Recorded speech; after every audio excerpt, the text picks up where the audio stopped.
ಕಂಠ ಅಂದರೆ ಈ ಸುತ್ತು 40 ಬರ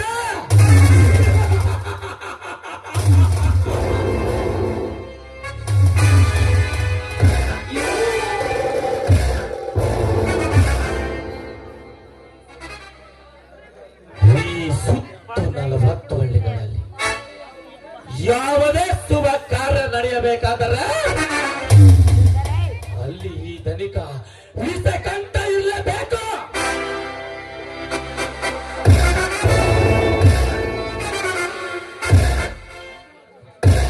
ಅಷ್ಟೇ ಅಲ್ಲ, ಈ ಸುತ್ತು 40 ಹಳ್ಳಿಗಳಲ್ಲೇ ಯಾರೇ ಸತ್ತರು ನನ್ನ ಪರವಾಗಿ ತೆಗೆದುಕೊಂಡು ರುಚ್ಚ ಭೂಮಿಯಲ್ಲಿ ಹಣ ಸುಡಬೇಕು.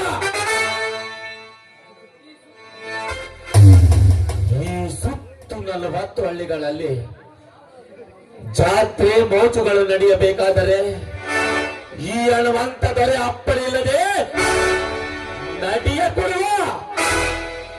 ಒಂದು ವೇಳೆ ನನ್ನ ಮಾತು ಧಿಕ್ಕರಿಸಿ ಮಾತಿಗೆ ಬಾರಲು 4 ಹಿರಿಯರು ಕೂಡಿಕೊಂಡು ಜಾತ್ರೆ ಮೋಜು ಮಾಡಿದರೆ ಅಂತವರಿಗೆ ಉರಿಯುವ ಅಗ್ನಿ ಜ್ವಾಲಿಯಾಗಿ ಸುಟ್ಟು ಭಸ್ಮ ಮಾಡುವುದೇ ಈ ವಿಷಗಂಟನ ಗತ್ತು. ನಾನು ಸುಮ್ಮನಿದ್ದರೆ ಚೈರ ಸಾಗರ, ಮುನಿದು ನಿಂತರೆ ಮೃತ್ಯು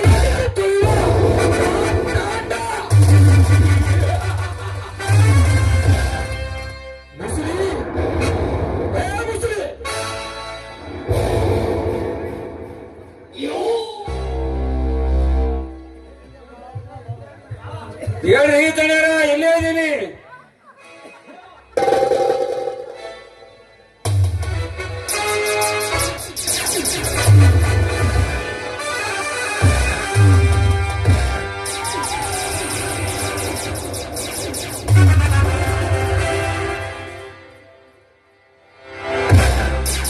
ನಮಸ್ಕಾರ ಧನಿಕರ ದೊರೆಗೆ. ನಮಸ್ಕಾರ. ತಾವು ಯಾರಂತ ನನಗೆ ನಾನು ತಿಳಿಯಲಿಲ್ಲ. ನಾನೆಂದು ಹಣದ ಕೊಪ್ಪಿನಿಂದ ಬೆರೆಯುವ ಬಣ್ಣ ಧನಿಕರ ಎದೆಗೆ ಹೊತ್ತು ಬುತ್ತಿಗೆ ಬಂದ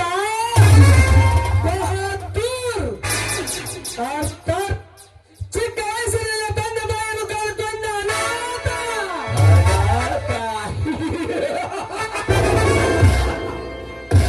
ನೀನು ಅನಾಥನಾದರೆ ಯಾವುದಾದರೂ ಒಂದು ಆಶ್ರಮಕ್ಕೆ ಹೋಗಿರುವುದನ್ನು ಬಿಟ್ಟು ಈ ಹಣವಾದರವನ್ನು ಹೊತ್ತು ನಿಂತ ಈ ವಿಷಕಂಠನ ಮನೆಗೆ ಬಂದಿದ್ದೀಯಲ್ಲ, ಯಾರು ನೀನು? ನಾನು ಹಣವಂತರ ಹಣವರವನ್ನೇ ಬದಲಾಯಿಸಲು ಈ ಭೂಮಿಗೆ ಬಂದ ಭಗವಂತ. ಭಗವಂತ.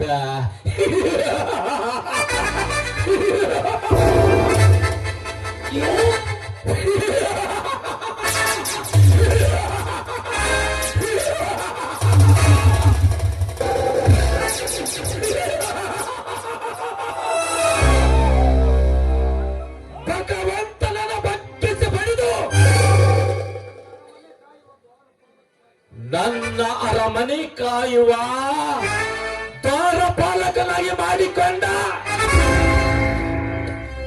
ಚಚ್ಚನೆಯ ಗಂಡು ಈ ವಿಷಕಂಠ ಎಂಬ ಸಿಂಹ. ನೀನು ಸಿಂಹನಾದರೆ ಆ ಸಿಂಹನನ್ನೇ ಬಾನಿನಲ್ಲಿ ಹಾಕಿ ಅಲ್ಲಿ ಕಿತ್ತ ಹಾವಿನಂತೆ ಮಾಡುವ ಸಿಂಹಗಳಿಗೆ ಮಿಕ್ಕಿದ ಸಿಂಹ.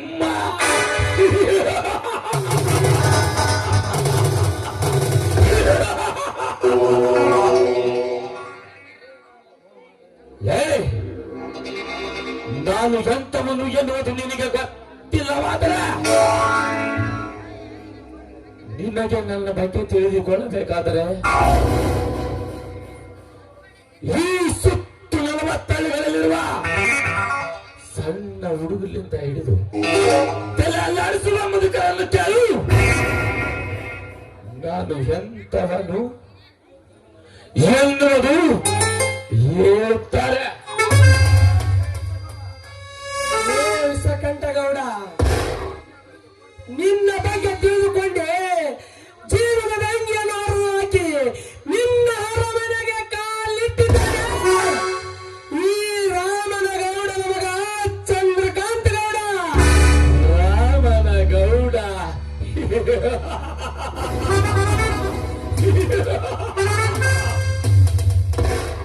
ಅಂದರೆ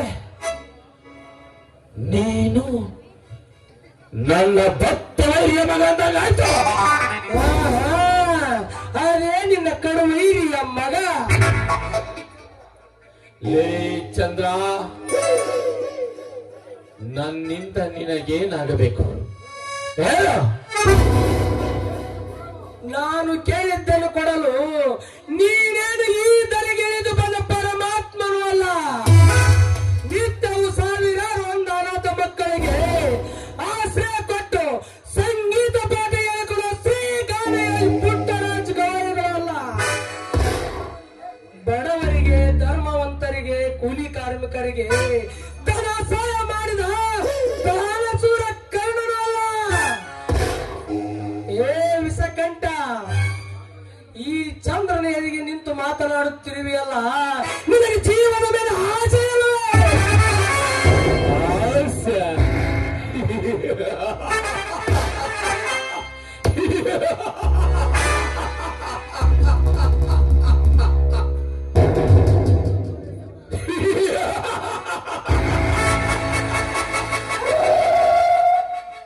ಹುಟ್ಟುತ್ತಲೇ ಸಾವಿರಾರು ಹಸುಗಳನ್ನು ಹೊತ್ತು ಚಿನ್ನದ ತೊಟ್ಟಿಲಿನಲ್ಲಿ ಮಲಗಿ ಹಣದ ರಾಶಿಯ ಮೇಲೆ ವಿರಲಾಗಿ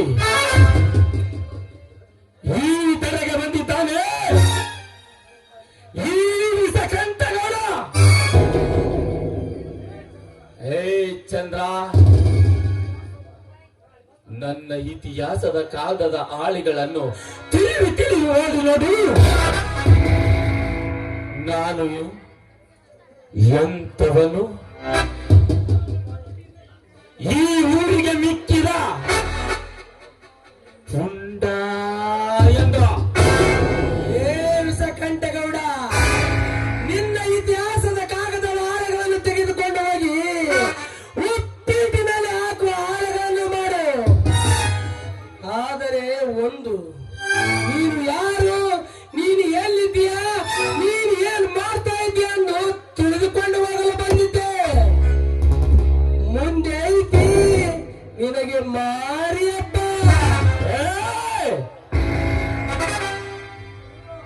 ನೀನು ನನ್ನ ಅರಮನೆಗೆ ನನ್ನನ್ನು ಹುಡುಕಿಕೊಂಡು ಬಂದವರನ್ನು ಯಾವತ್ತು ಬರೆಗೆಯಿಂದ ಕಳಿಸಿಲ್ಲ ಈ ಪಿಂಡರ ಗಂಡ. ಗಂಡ ಏ ವಿಷಕಂಠಗೌಡ, ನೀನು ಪುಂಡರ ಗಂಡನೋ ಇಲ್ಲ ನಾನು ಪುಂಡರ ಗಂಡನೇ ಎನ್ನುವುದು ಇನ್ನು ಸ್ವಲ್ಪ ದಿನದಲ್ಲಿ ಗೊತ್ತಾಗುತ್ತದೆ. ಅಲ್ಲಿಯವರೆಗೂ ಕಾದು ನೋಡು ವಿಷಕಂಠ. ನಿನ್ನ ಹೆಬ್ಬಾರಿಯಾಗಿ ಬರುವನು ತಿಳಿದು ಬರುತ್ತಾನೆ.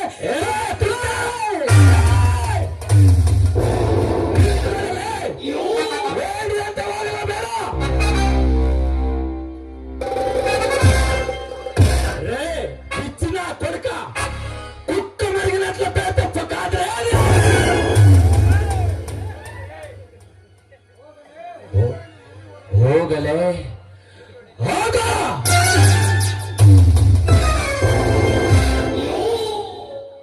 ಹುಲಿಯೊಡನೆ ನರಿ ಹೋರಾಡಿದಂತಾಯ್ತು. ತೋಳದೊಡನೆ ಕುರಿ ಹೋರಾಡಿದಂತಾಯ್ತು. ನಿನ್ನ ಮಾತಿನ ಅರ್ಥ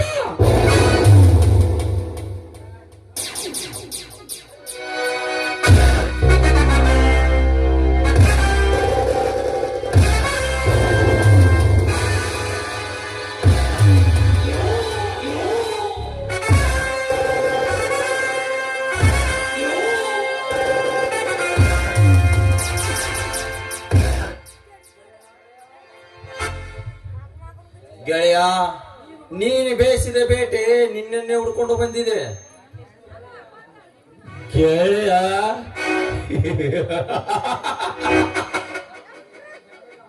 ಗೆಳೆಯ ಅಂದರೆ ನಿನ್ನಂತಲೂ ಇರಬೇಕು.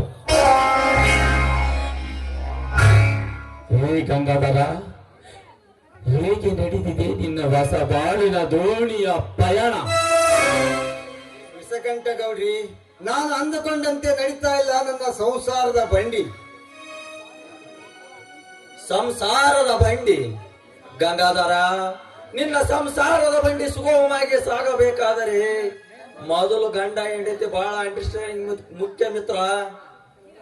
ವಿರಾಟ್, ನಾನು ಮತ್ತು ನನ್ನ ಹೆಂಡತಿ ಚೆನ್ನಾಗಿ ಇದ್ದೀವಿ. ಆದರೆ ಏನೆಂದರೆ ಆದರೆ ಎಂಬ ಪದವನ್ನು ನನ್ನ ಮುಂದೆ ಉಚ್ಚರಿಸಬೇಡ. ಮುಂದೆ ನೀನು ಏನು ಮಾಡಬೇಕೆಂದ್ರಿಗೂ ಅಷ್ಟು ಹೇಳಿದರೆ ಸಾಕು. ಮಿತ್ರ, ಈ ನನ್ನ ಗೆಳೆಯ ನಿನ್ನ ಬೆನ್ನಿಂದೆ ಶ್ರೀಕೃಷ್ಣ ತರ ನಿಲ್ಲುತ್ತಾನೆ. ಧೈರ್ಯದಿಂದ ಹೇಳು ನಿನ್ನ ಮನಸ್ಸಿನಲ್ಲಿರುವ ವಿಚಾರಗಳನ್ನು. ಗೌರಿ, ನನ್ನ ಮನೆಯಲ್ಲಿ ನನ್ನ ಹೆಂಡತಿ ನನ್ನ ಹಿರಿಯಣ್ಣನ ಕಾಟ ಬಹಳ ಆಗಿದೆ. ಮೇಲಾಗಿ ನಾವಿಬ್ಬರು ಗಂಡ ಹೆಂಡತಿಯರು ಜೋಡಿ ಎಕ್ಕಂತೆ ಹೊರಗಡೆಯಲ್ಲಿ ತಿರುಗಾಡಂತ ಇಲ್ಲ. ಒಟ್ಟಾರೆ ನನ್ನ ಸಂಸಾರ ಮುಳ್ಳಿನ ತಂತಿ ಮೇಲೆ ನಡೆದಂತಾಗುತ್ತದೆ. ಗಂಗಾಧರ,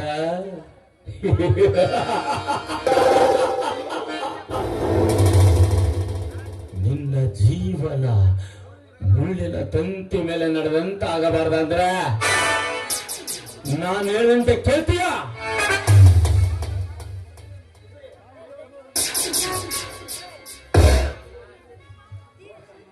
ನೋಡುತ್ತಮ್ಮ, ಈಗ ತಾನೇ ಹೊಸದಾಗಿ ಮದುವೆ ಮಾಡ್ಕೊಂಡ್ ಬಂದಿದಿ. ನಿನ್ನ ಬಾಳ ಬಂಗಾರ ಬೇಕಾದ್ರ ನಮ್ಮ ದಣಿಯರು ಹಂಗೆ ಅಂತಾರ, ಹಂಗೆ ಕೇಳು. ಹಿರಿಯರ, ನಾನು ನನ್ನ ಕಾಲ ಮೇಲೆ ಗೆಲ್ಲಬೇಕಾದ್ರೆ ನಿಮ್ಮ ದನಿಯರು ನನ್ನನ್ನು ನೀರಿನಲ್ಲಾರು ಮುಳಿಸಲಿ, ಹಾಲಿನಲ್ಲಾರು ಮುಳಿಸಲಿ, ಒಟ್ಟಾರೆ ನಾ ಈ ಸಮಾಜದಲ್ಲಿ ದೊಡ್ಡ ವ್ಯಕ್ತಿಯಾಗಿ ಮೆರೆಯಬೇಕು.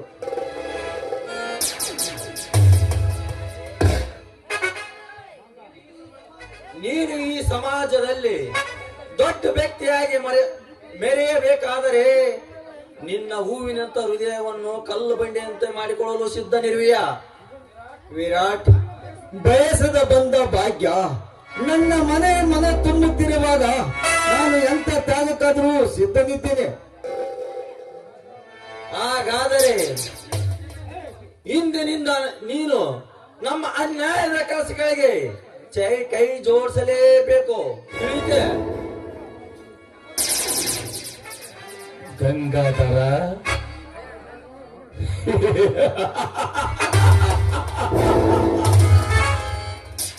ನೀನೊಬ್ಬ ನನ್ನ ಕೈ ಗೊಂಬೆಯಾದರೆ ನೀನು ಧರ್ಮ ತುಂಬಿದ ಮನ ಕುಲವನ್ನಾಡಿಸಬಲ್ಲ.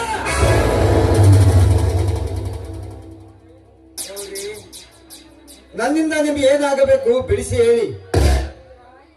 ಮಿತ್ರ, ನೀನೇನೇ ಎದೆಗೊಂಡ ಬೇಡ. ನನ್ನ ಗೆಳೆಯ ನಿನ್ನ ಬೆನ್ನಿಂದ ಯಾವತ್ತು ಶ್ರೀಕೃಷ್ಣ ತರ ನಿಲ್ಲುತ್ತಾನೆ. ಧೈರ್ಯದಿಂದ ಹೇಳು ನಿನ್ನ ಮನಸ್ಸಿನಲ್ಲಿರುವ ವಿಚಾರಗಳನ್ನು. ವಿರಾಟ್, ನಿಮ್ಮ ಗೆಳೆಯ ಹೇಳಿದಂತೆ ಕೇಳುತ್ತೀನಿ. ಆದರೆ ನಾ ಕೇಳಿದಷ್ಟು ಹಣ ಬಂಗಾರ ಕೊಡಬೇಕು. ಗಂಗಾಧರ,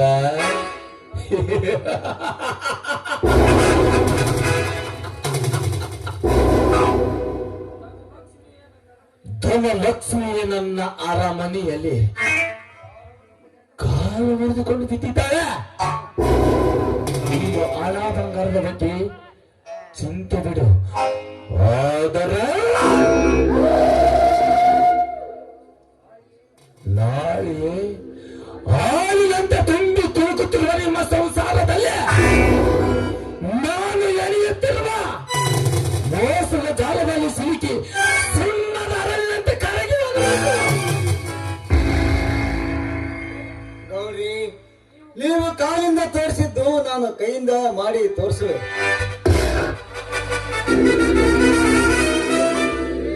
ಹಾಗಾದರೆ ನಾಳೆ ನಿಮ್ಮ ನಿಮ್ಮ ತುಂಬಿದ ಸಂಸಾರ ಮನೆ ಒಂದು 3 ಬಾಗಿಲಾಗಲೇಬೇಕು. ವಿರಾಟ್, ನಾನು ಈ ಸುತ್ತ 40 ಹಳ್ಳಿಗಳಲ್ಲಿ ರಾಜ ಮಹಾರಾಜಂತೆ ಮೆರೆಯಬೇಕಾದ್ರೆ ನಾನು ಎಂತ ತ್ಯಾಗಕ್ಕಾದ್ರೂ ಸಿದ್ಧನಿದ್ದೇನೆ.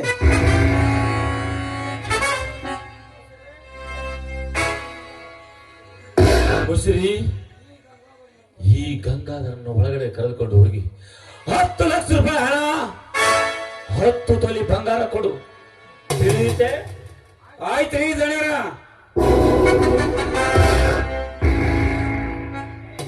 ಗೆಳೆಯ, ಈ ಮೊಪ್ಪು ಕುರಿಯನ್ನು ನಮ್ಮ ತಾಳಕ್ಕೆ ತಕ್ಕಂತೆ ಕುಣಿಸಿಕೊಂಡು ಆ ವಿಶ್ವನ ತುಂಬಿದ ಸಂಸಾರ ಎಂಬ ಅನ್ಯಾಯ ಎಂಬ ಕೊಡುವನ್ನು ಅನ್ಯಾಯ ಎಂಬ ಕಲ್ಲಿನಿಂದ ಒಡೆದು ಕೂತು ಬಿದ್ದ ಮಣ್ಣಿನ ಮಡಿಕೆಯಂತೆ ಮಾಡುವುದು ನಮ್ಮ ಇಬ್ಬರ ಉದ್ದೇಶ. ಹೌದು ಗೆಳೆಯ.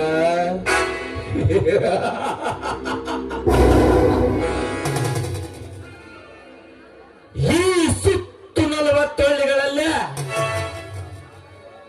ಧರ್ಮದಿಂದ ನ್ಯಾಯ ಅನ್ಯಾಯ ಹೇಳುವ ಆ ವಿಶ್ವನ ಕಥೆ ಈ ಮೊತ್ತ ಕಟ್ಟೆಯಿಂದಲೇ ಕಂಠನ ನಾಂದಿ ಆಡಿಸುವುದೇ ಈ ವಿಷ ಕಂಠನ ದುರ್ಗುಣ.